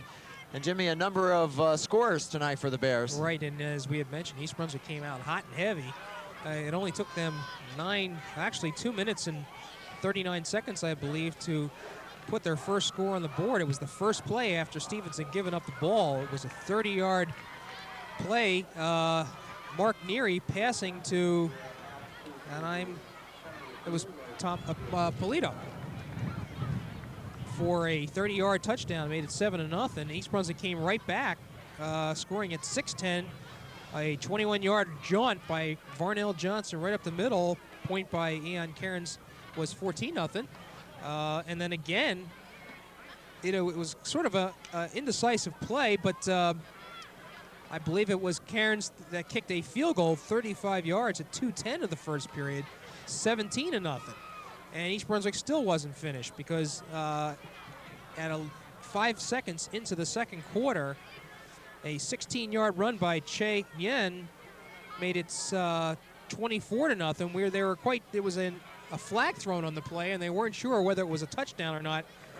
The official reversed his decision, and East Brunswick indeed got the touchdown, 24-0. They closed out their scoring at 7:19 when Steve Zins, we're going to call it, tackled quarterbacks for Stevens, Jeff Darnowski in the end zone for a 2-point safety and made it 26-0. And then Stevens started to become a little live. They came back and off a couple penalties, interference call. Darnowski hit Wayne Settle, the flanker, for 28 yards out at 4:44. Made it 26-7. Stevens was trying to threaten again just before the close of the second quarter. And Tom Zullinger, their field goal kicker, was unsuccessful from 35 yards out. Actually, the ball hit the post with 4 seconds left to go, and that's how the score ends at the half, 26-7. East Brunswick in a seemingly commanding lead, but we're going to watch to see what the momentum's like, John and Phil. Well, as Phil mentioned earlier, you can never count J.P. Stevens out. I mean, there's a lot of tradition, a lot of heart there, and they're a well-coached team. And it's getting a lot of cold right It is. Really, the temperature has dropped in the time since halftime, and winds picked up a little bit. And see if that's going to be a factor in this game. Well, East Brunswick 26-7, and I think we're all surprised by that at this juncture. Stevens coming off a big win. You think an emotional carry from that Saraville game last week, and East Brunswick really flattened their emotions quickly. We'll see what happens the second half to start the third quarter, because East Brunswick will get the ball. And they'll be going up against the win as they did in the second quarter. And, you know, the decisiveness of the scoring in the first quarter and what they accomplished and how little scoring there was in the second quarter, you got to figure the wind's really playing a role down there on the field. Well, I think this half would certainly have a lot more effect than it did the first half. As you guys pointed out, it's a lot colder, and the wind seems to be swirling certainly a lot more. All right, Zullinger will kick it off to start the third quarter. Back deep is Davis and Johnson. And this will be, well, it bounces off the hands of Johnson and taken. Yeah, you're going to have a personal foul there. Piling on. They're going to call that on 34 for Stevens, Greg Nelson. And the ball bounced off Johnson's hand and recovered by Richards. And East Brunswick's going to get a free 15 out of that. And it's just some of the uncontrolled play that a high school ball player sometimes is guilty of. And I'll tell you, it's just silly stuff. If you're a coach, you certainly don't like to see that. You got East Brunswick for once with their, back by the 20, and just a silly play after young man's down. Ball spotted at the East Brunswick 34. That's where they'll have it, 1st and 10. I'd like to see if Borden becomes a little less conservative than he was towards the end of the second quarter. Back to that wishbone formation. Neary pitches back to Johnson. Johnson doesn't get any block to help him, and he's going to lose some yardage. I'll tell you, aggressive tackling by the entire East Brunswick defense. East Brunswick going into the wind, moving right to left in the home green jerseys. And we'll see what kind of spark Stevens comes out with here. First play, they look like they're ready to play a different brand of ball. Well, I'm looking at the defensive line for the Hawks, and boy, I'll tell you what, they're fired up. A loss of about 2, let's call it 2nd and 12. This is Johnson again, and he'll get to the line of scrimmage. And it'll bring up 3rd down, 3rd and long. And Jeff Darnowski in on the tackle there, stopping Johnson. And you really got to think it's sort of difficult to throw the ball under the conditions. We're watching the flag, and I'm looking at rather paper and everything sort of blowing across the field, and it must be really difficult. Well, we'll see what the Bears decide to do. 3rd and 12, the ball at their own 32. Neary taking a long time. Johnson will go in motion. Inside handoff, little counter to the end, but he'll pick up 6, but it won't help. Okay, John Brunsell, nose guard on tackle there. And you're right, the Bears a little conservative, a little safe, and they have a substantial lead. They don't want to make any mistakes and whatnot, but they certainly seem cautious. Well, it was an important kick now. Punt for Varela. Certainly doesn't want to go down on one knee like he did last time, but he needs to get they need to get a good snap from center here. He does that. Gets off a low kick. Ooh, boy, that ball just died. And it'll be down.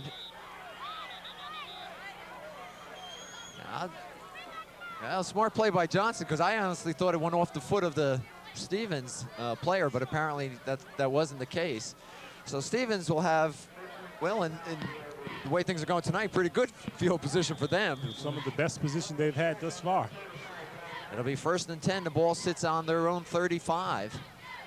And with the wind at their backs, they're going to really need to start to generate something soon this quarter.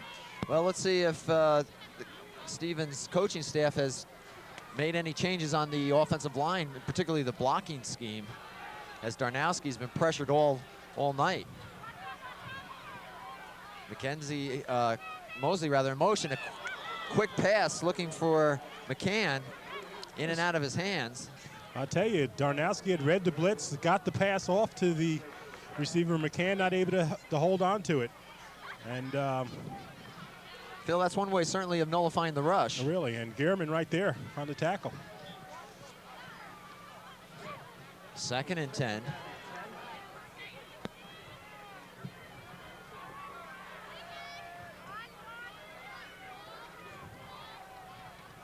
East Brunswick looking to blitz. Here comes the pressure. Darnowski's going to be dropped for a major loss.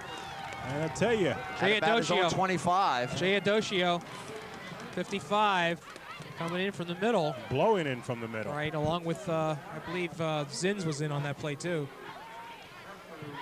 Big play under the circumstances. Bring up 3rd and let's call it 20. Ball resting on the Hawks 22-yard line, 27-yard line rather. They're in that I formation. Mosley is the deep back. Darnowski to pass. He just puts it up there. And Richards does a nice job. Great play, really nice play. I'll tell you, Richards did a nice job, but the Gresham, I believe, the number 82, came back and became defender himself, knocking the ball out of Richards' hand and preventing the interception. So Stevens will be forced to punt it away. And Pilato and Johnson will drop back for the Bears.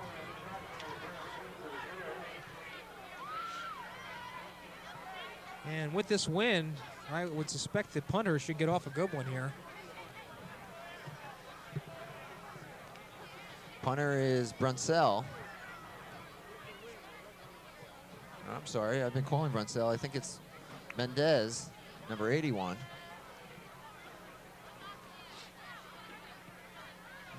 Fair kick. Pilato will come up and then let it bounce. He'll field it on the hop. Still on his feet. And they're going to say he's down at about the 37-yard line. Went down on a knee there. So the Bears will go on offense for the second time in this second half. Phil, I don't look for anything flashy here, really. I just don't think East Brunswick's going to take the chance of making a mistake. You may be right. They don't want to hurt themselves. They don't want to create. They're well in control of the game right now. They want to move it, eat up some of the clock if they can, but they don't want to make any mistakes. 1st and 10 for the Bears. Their own 37. Inside is Pilato, I believe. Yeah, he got some nice yards there. And he picks up about 6. Let's give him 5 and call it 2nd and 5 from the 42. 7:25 remaining here in the 3rd quarter. East Brunswick on top 26-7.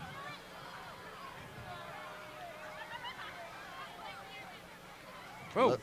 Quick inside handoff to Nien, and I think he's got the 1st down and a late flag. Maybe a face mask. Well, it's close enough to measure here.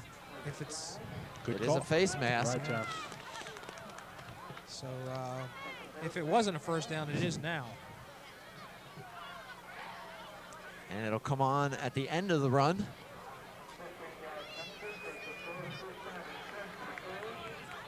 I think a score here by East Brunswick, and then it forces Stevens into complete passing game.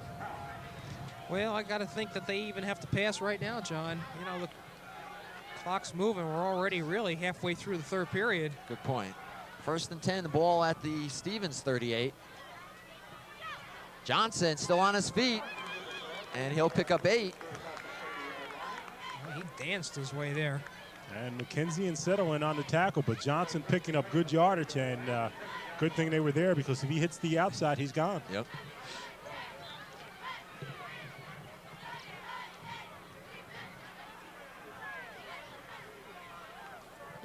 At least Brunswick showing their faith in that offensive line, and so far they haven't disappointed anyone. Davis and Papadopoulos wide left, but that's Nien. He's got the 1st down and about 8 tacklers on him. And a really nice drive by East Brunswick thus far. They're taking off the clock, as you had mentioned. Well, I'll tell you, it's Phil. close. We're not sure, John, just yet. Now they call it. Well, official just signaled 1st down. I think the chain guys are a little numb over there. Now I'll they're tell starting you, to move. The Bears have options right now. They can do any number of things. Yes, They've they really been running up that middle, drawing them on tight. So if they wanted to do something wide or hit a quick pass, they could do it. If they want to continue up the middle, they're picking up yards, they can do that. Ball at the 28 of Stevens. 1st and 10 East Brunswick. Nien again gets down to the 25. Picks up about 3. You notice East Brunswick has not put it in the air this drive. Well, they're going into that win, and the way they're running the ball, like you said, really no need to. It is an impressive drive thus far. Clock is down to 5:30. And they'll stay in that wishbone formation. Oh, what a pitch. Pitch outside to Pilato, turns the corner and goes out of bounds at about the 13-yard line. And Neary pitching the ball just in time. Played the option very well. Let the defender close down on him just as soon as he was there, pitched it out to Pilato, and Pilato picked up good yard. All right, Papadopoulos, the receiver, was out. Was out there trying to put a block on and get a couple extra yards for Pilato. Yeah, we've talked about Mark Neary and how he's matured into the position, and he's only a junior. He is growing. He can see it each passing game. Inside to Nien on a 1st down play. And he's forward progress, I would think, is about the line of scrimmage. So we'll call it 2nd and 10 from the 13. Dominic Creed, number 62, making the tackle. All right, let's see if we have called all the names on that offensive line for East Brunswick, which is doing such an outstanding job tonight. I mentioned Pazinko's over top of center, along with Skirby at 1 guard, left guard. This is Pilato, has a hole still on his Great feet run. inside the 10. And I watched the block that was put on just for that moment by John Liano, flattened his man on defensive end, and that allowed Pilato to get a lot of yardage there on the left side. And Pilato just, for his size, I tell you, is very tough. D. Pasquale, number 44, thought he had him. Pilato slithered right through there and picked up extra yardage. Good hard running. 3rd and 5. East Brunswick can get a first down without scoring. Ball at the Stevens 8-yard line.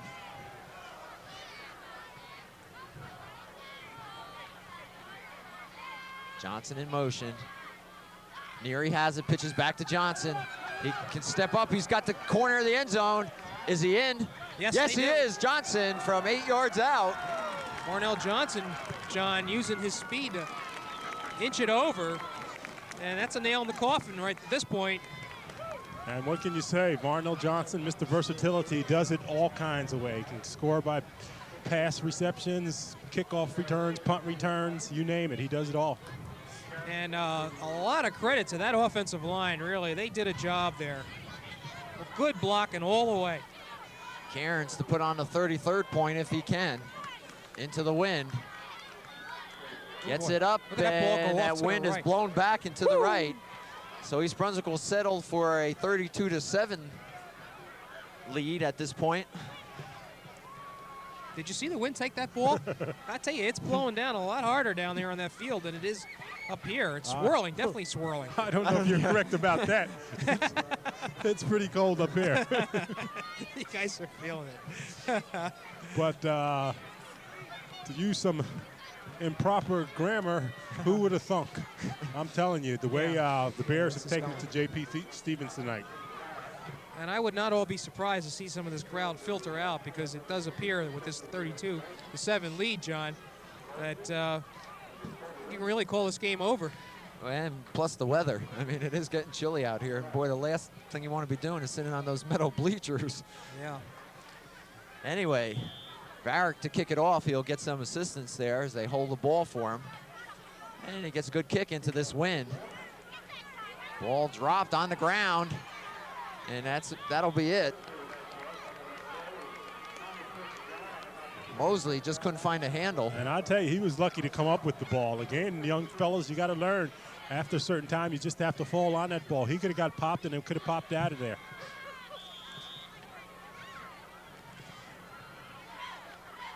Well, Stevens, they're down by 25. And I'm looking at some of the players on the at offensive line are on the field. They're not in our picture, but I see Matt Skirby, Jim Kale, Nick Szymanski's on the field there, Bill Nadolny. Darnowski being pressured. He's going to be sacked again. Mike Pilato in on the sack there. But you got to give Wolfskill some credit there. Wolfskill slowed him down at first, and Pilato came in to finish him off.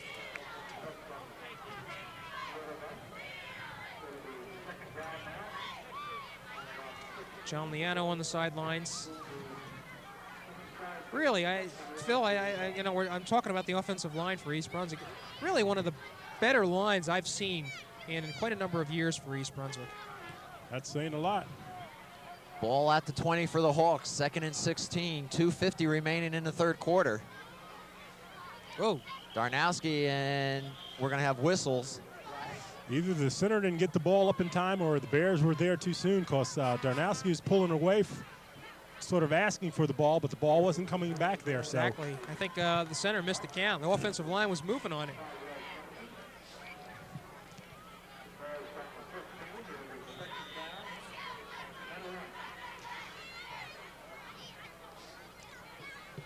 So it'll be 2nd and 21. The Hawks are moving backward. They're on their own 15.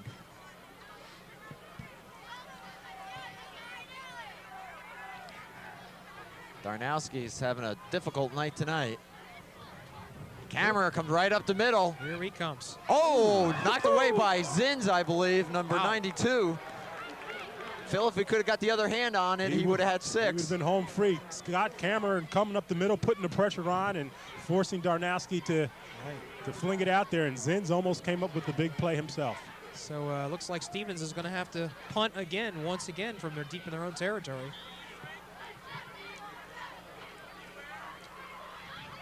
And it should be Mendez doing the kicking, number 81. And is it 3rd or 4th down here? Well, they're saying it's 3rd and 21. Oh, they had that penalty, so. Okay.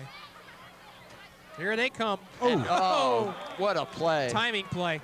Kammerer Boy, I'll tell you what, is he having another one of those games, huh? I'll tell you, he's just the super athlete. He's playing a super game, and I'll tell you, it's one of the finest linebackers I've seen in a long time. And that's natural ability right there. It's a timing play. You really just have to, you do take a chance, as we've seen tonight. East Brunswick has been burned a couple of times, but when it works, it looks pretty, just like you saw. Although I'm not a big advocate of the shotgun, in a case like this, it may be something to consider. At least then you can put someone in front of camera, so Zarnowski could at least find the seams on the ball. Boy, punting from their own end zone once again. All right, Mendez. See if the snap is good. It's over his head. That's a safety. Bingo.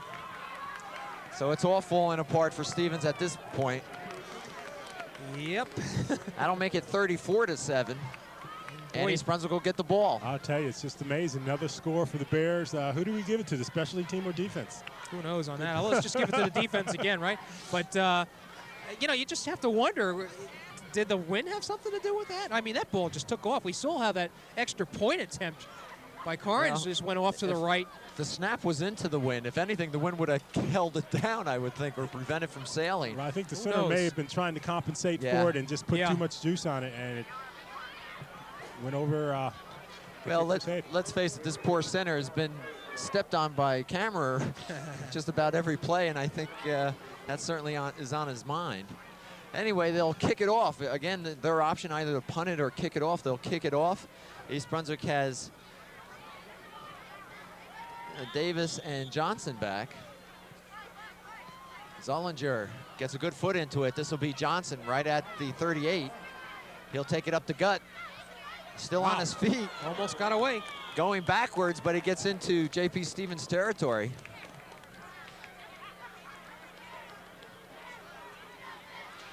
And Phil, this is kind of a point in time when everyone's asking, put me in, put me in. Coach, let me play. Sure. I mean, let's see. Sooner or later, some of those guys are going to get in there because, right, like you said, it's a good opportunity. Sure. They practice all week, and we could be seeing the last of Neary tonight on this series. Let's see what happens. Well, we have a timeout with a minute 13. And I don't know what that's all about. Really not a time to call timeout. Oh, they were missing a player. That's what it was. Not that it would have mattered a hell of a lot.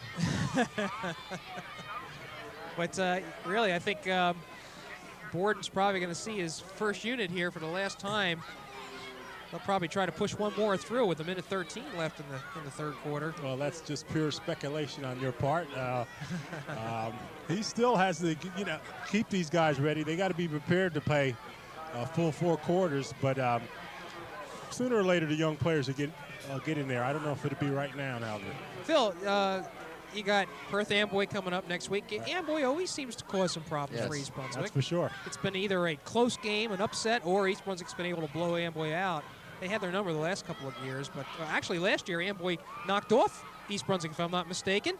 A win for Jerry Onchek last year. Right. So there's going to be a revenge factor on East Brunswick's mind as the game is played here, a rare afternoon contest. What are you smiling about, John? I'm looking at Marcus Borden in those shorts. I am literally frozen to the bone. And well, the adrenaline of coaching certainly has something to do with it. But oh gosh, my teeth are chattering just looking at him. All right, 1st and 10 for East Brunswick. That's Nguyen, does a little 1-2 step and picks up about 4 yards. And the Bears will be looking to run off some more clock to end this quarter. But, I really want to make the statement that East Brunswick is now going into the easy third of its season, quite frankly, regular season. If you consider Amboy, which has, I believe, 1 or 2 wins, Madison Central is winless. And, of course, Sayreville's having a great year, but they are it won't count towards state playoff qualification. 40 seconds remaining here in the third quarter. Inside to Nguyen. I'll tell you, Jim, I hear you, but be that as it may, what you got to keep in mind, you got Jerry Youngchuck with Perth Amboy, and, his team will have all the incentive in the world to do something against East Brunswick. Madison Central could make their year. All they'd have to do is beat East Brunswick, and Sayreville speaks for itself, so they won't necessarily be easy. Exactly, and the message that you're saying, Phil, is there's not really one opponent that East Brunswick can rest on. Right. 8 seconds. It's 3rd and about 4 for the Bears. Whoa, Pitch back to Pilato, and he does a nice job of pulling it down, but he'll lose yardage as that'll end the third quarter. And if East Brunswick decides to punt here, they'll be punting with the wind. Yeah, you mentioned Madison Central. Let's not forget that East Brunswick stopped their streak last year. So you can never count out Bob DeMarco. Maybe this year, John. Well, I don't know. Bobby, leave it It's at about that. horses. I've said it before. It's all about horses, and Bob would be the first to tell you he doesn't have the horses this year. And but you're right. You can't count them out. but in Yeah. 2 years, watch out. Yeah. Well, They're all young players. I mean, I've always said that DeMarco's one of the better coaches that I've seen in high school football, certainly in the state of New Jersey. And he has had those kids working hard over there in Old Bridge. But what he has also said is that you know, the kids make the right decisions. They're there to make the tackles, except it's a matter of a Goliath hitting a David. Guess who's going to win in that match right there?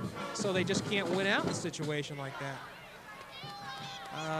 Looks like Varick's going to be doing the kicker. Yeah, it looks like Varick will Or Varela, put it in. I'm sorry. Varela, rather, Yeah. put it in the air on 4th down. And watch this ball sail. Yeah.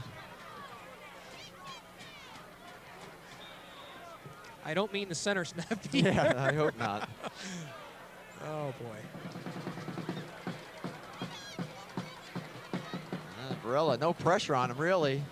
Wow. Line drive, that sends, I think that's McKenzie. Ooh. Good hit down there. And Settle would have done well to just let that No, ball I'm go sorry, in the end zone. it was Settle. That's Jay Adosho and number 78 for the Bears. That's Nadalani? Donnelly? Donnelly. Yes.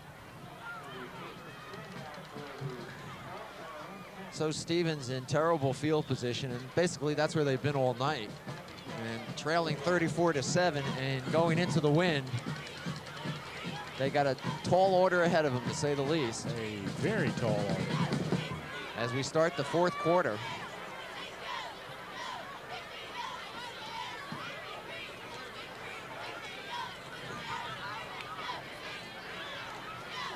Darnowski gives it to Mosley, and Mosley's dropped as soon as he took the ball, took the handoff. Man, Adocio was in on that.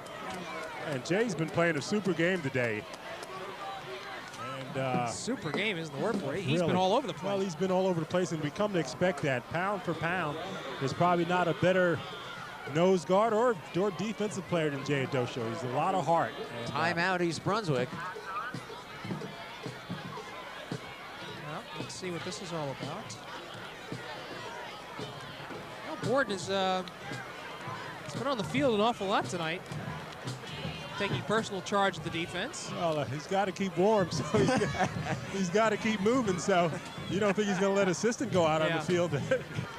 You know, talking more about the state playoff, at this point, team from Mercer County, Trenton, as it usually is at this time of year, they're 5-0, but I don't know, they seem to lose a couple of games and not able to generate enough power points, but it looks like they may have they're highly ranked in the state this year, and they may have enough to squeeze in, but I think the team that everybody's looking at is Middletown Southville, and they were tied last week by Manalapan. Is that right? 13-13, so they're 4-0-1, and conceivably could not get the top seed.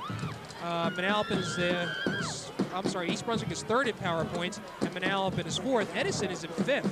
They may not even make the playoffs.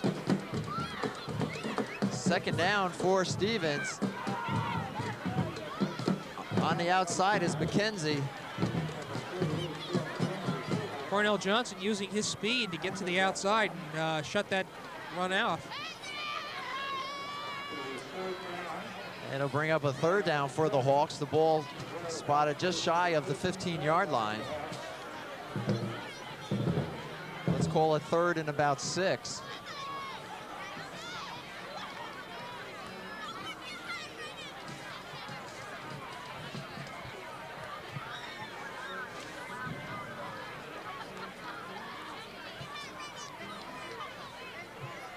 Whoa, Darnowski. he was nailed again. Again, number 71 in there for the Bears, first of all. And Anthony that's Gerbervac. Gerbervac. Darnowski's going to sue pretty soon for lack of support. He's really not had any protection whatsoever. You know, it's not even a question of being able to get into the pocket or step forward. And the Bears defensive unit coming off the field to get a hand from the crowd. It's nice Really to see. do. And they have made Well-deserved. just a tremendous effort on their part tonight. Just that one breakdown there that allowed Stevens to score, but other than that, it's really almost been a flawless evening. Mendez kicking from his end zone. That's getting to be familiar territory for him. Against the wind, too. Huh? Oh, Look at that ball. Look at this. The ball is held up, hits at the 17-yard line, and rolls back to about the Unbelievable. 12. Did you see that ball, I Phil? don't think I've ever seen quite anything like that. And I have to tell you, that ball, the wind must be just blowing fiercely down on the field. Looks like one of my 9-iron shots.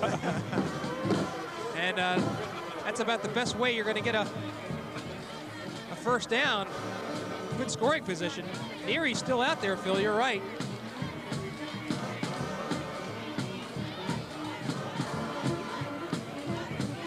All right, East Brunswick, 1st and 10. And Pilato meets 3 J.P. Stevens players. But the clock keeps going. We're down to 9 minutes left in the game. Our score is 34-7. East Brunswick on top. In a rather chilly fall evening. And we got Billings in for Chi Yin. Billings, number 20. Okay, Billings seeing his first action tonight. 2nd and 10. That's Pilato off the left side, maybe a yard. Board not doing anything fancy, actually doing it predictable. Well, he wants to eat up that clock Sure. and get out of here, hope to get out of here with any injuries. And Right. of course, the Bears have played a super game. And I'm really not sure Marcus wants to do any, wide stuff or trick plays that would even hint that he's trying to run the score up. So if they're gonna score, get the 40 mark, they're gonna have to do it predictably. Gonna do it the hard way. They'll learn it as the clock keeps going. Neary, 3rd and 10, keeps it, still has it, pitches it to a flag. I think They may call it a forward I pass. was just gonna say a forward lateral. He was looking for Barrick, number 29. Calling a clip, actually. Zinko is saying it's a clip.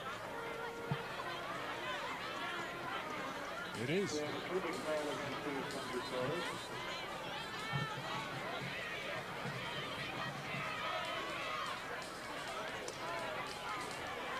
So that'll move the Bears back. Make it 3rd and a bunch. And you may see a little pass here. Not that it's needed.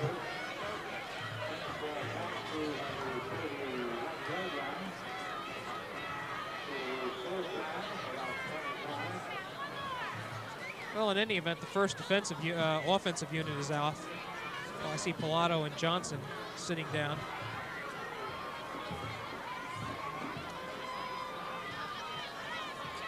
Little counter move. Is that Gehrman? I believe so. And Carnes comes on the field.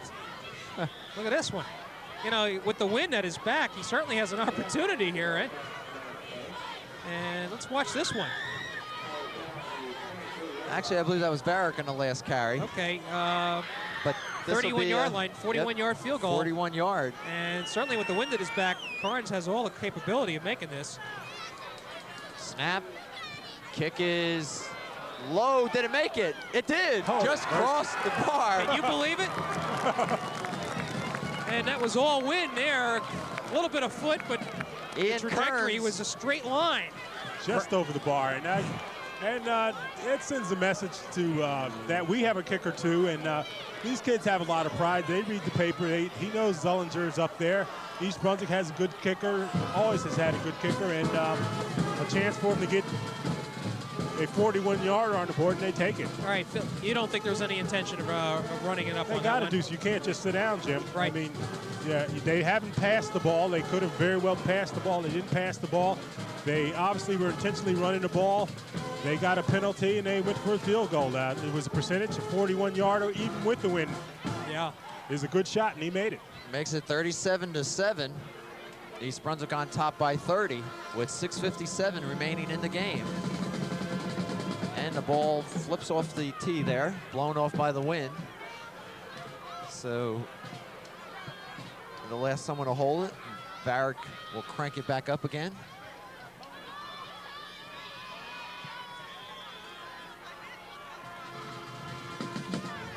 Wow, look at that one Look go. at that with the wind into the end zone. On a fly. And so Stevens will start from their own 20.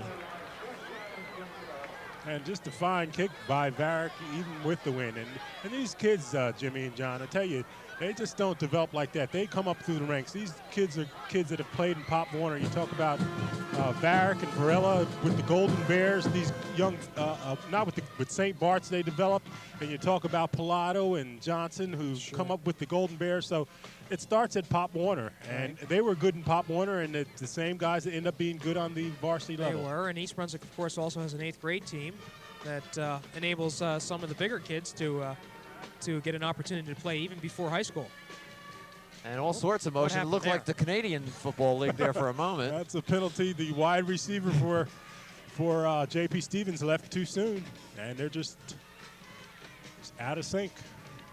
Phil, can you remember a more dominating effort by an East Brunswick team over Stevens? Not over a Stevens team, no. There's been some real super games I talked about at the top of the show that they're always competitive, and this has been about as one-sided as I can remember.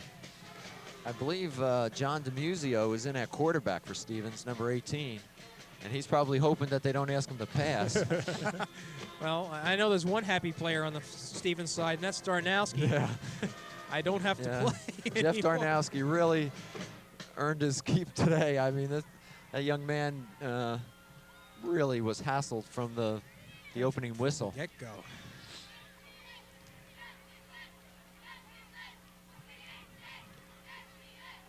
DeMuzio, quick pitch. It's got room. Mosley still on his feet as he gets across the 25. And Doshio getting over there to make the tackle, and Mosley still dangerous even at this point in time of the game. Well, Kammerer is getting up a little slow. It's maybe time to get Kammerer out of there. Right, I was thinking the same thing. He's played a super game, been in on an awful lot of tackles, and you just don't, as I said earlier, you don't want any injuries at this juncture of the game because your team has played a super game. Second down for the Hawks. Second and about 3. The ball at the Stevens 27-yard line. Mosley in motion. DeMuzio's. Look out. He's going to be hassled. Oh, And that was Varela. nothing has changed. The regular Darnowski punter. left and DeMuzio came in, and the results are the same. And East Brunswick expecting Stevens to pass, sends its right end in on the blitz. All the receivers recovered well. Boy, the passing statistics must be miserable for J.P. Stevens. Other than that settle 38-yard touchdown reception, I can't remember too many other passes that have been caught tonight. Just offhand, do you know who Stevens plays next? I don't. Okay.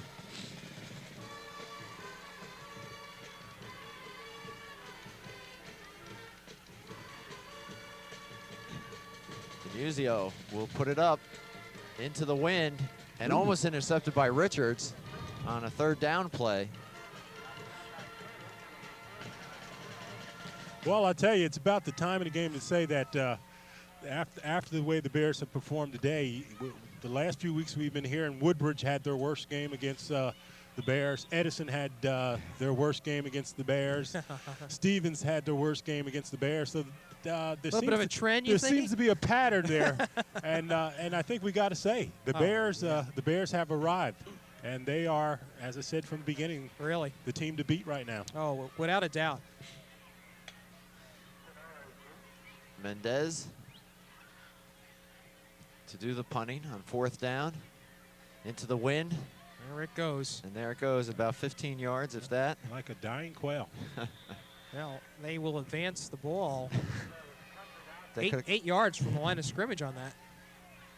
So East Brunswick will take over First and 10, well inside Hawk territory with 4:44 left. And you see Jimmy White now entering the ball game, Phil. It's his first action tonight. Jimmy, a senior, 5'9", 145-pound quarterback. He'll take over the calls now for Neary. And White saw a lot of his action. I don't know if he saw any last week, but I know he did get in against Woodbridge. Extensive action. Oh, everyone moving here for East Brunswick, so that'll move him back 5. Well, again, a miscount. And just a program note for people. Next week, East Brunswick will take on Perth Amboy, and we've talked about that over the course of this game. But keep in mind, it's an afternoon game. It's Saturday afternoon, the only one this year. And it also will be Senior Parents' Day. And a tradition started by Marcus, I guess about 5 years ago, Phil. And I tell you, always a nice day. Yep.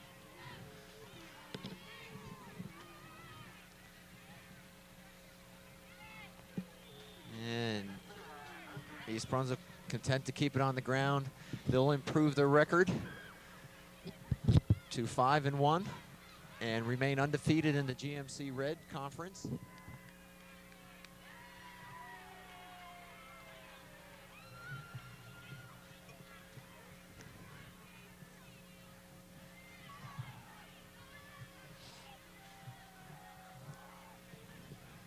East Brunswick will stay in at Wishbone backfield with White at quarterback.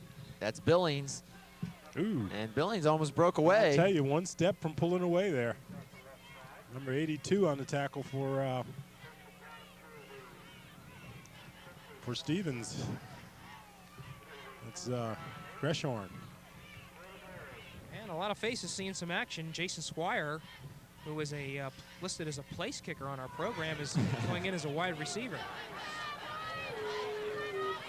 It'll be 3rd and about 8 for the Bears. Ball at their own 20, the Stevens 25. That's Billings again. He's got the first down. And he's inside the 15-yard line. And the Bears come right back with the same play, and Billings picks up the same amount of yardage. Again, almost breaking it big. Phil, you had mentioned that East Brunswick leads the series, or is behind in the series, 13-9? 13-9. It's Okay. 13-10 at this point now. Right. If they push this across, I'm wondering what the margin of victory, 37-30 points, has it ever been this much? I can tell you off the top of my head, no. I wouldn't think so either. Down to 225. White. Whoa.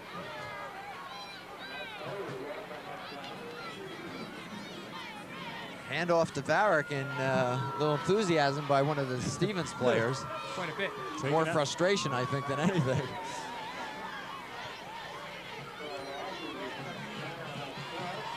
It'll be 2nd and about 13 as there was a loss on the play. Clock down to 1:55. White keeps, pitches back.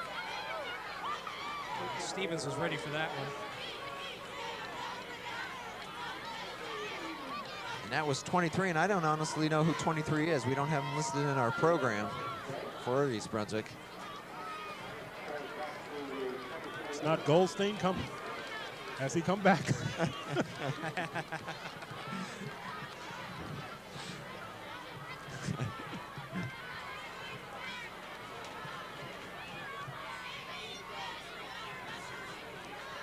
Oh. There goes Billings once again.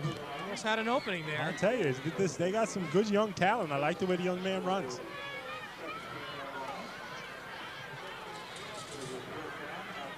We're inside a minute now left in the game. It's a 4th down play, John. I guess East Brunswick will just as soon go for this. Yeah, 4th and 14. The ball is at the 19-yard line, let's call it, of Stevens.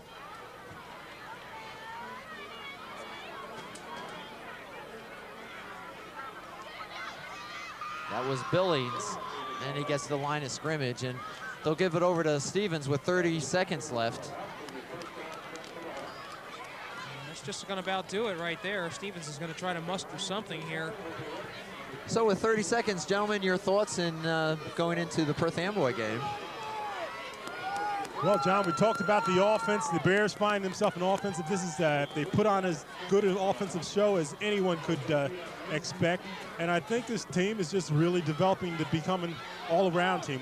For weeks we talked about defense and specialty teams, and now they've shown that the offense has arrived. So now we're talking about a complete team. I agree, John. I do think looks like Stevens calls a timeout here, but I think the score that we're seeing tonight, 37-7, and the play on the field, the way the defense has been as dominant as it has, and a fairly effective offensive display tonight is indicative of the improvement that East Brunswick has shown each passing week. They are improving continually, and at the risk of not having a letdown next week against Perth Amboy, they might be able to peak just at the right time. And going in, I think they have to keep their eyes ahead of the playoffs. But yes, they have to watch Amboy, Madison, and Saraville.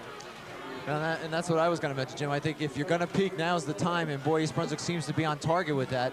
I guess if you're Marcus Borden, you want to continue to see improvement from week to week, and more importantly, you don't want any major injuries that could really slow down this team, but they look like they're on all 12 cylinders as of tonight. 14 seconds remain as Stevens had called the timeout. Right. Other than Christensen being out for the year with mononucleosis, I think it's good to point out that East Brunswick has been relatively injury-free this year. Injury-free. Brian Tenura not playing as much as he was. He was injured and whatnot. As you saw, he was back some today. We expect him back fully next week. DeMuzio throws it right into the hands of Richards. And that's going to do it there. That'll be it with 4 seconds. So Mr. Richards gets himself an interception. INT. Can log that on his stat sheet. And East Brunswick marked this one in the books really on the first offensive series. Right. And that'll do it. East Brunswick, the final 37-7 over JP Stevens. And so, not much more to say. We said it, John. We'll see you next week at the Perth Amboy game. Hopefully a little warmer. Yeah, hopefully. So for Phil Hill and Jim Allinder, I'm John Meggiolaro saying thanks for being with us.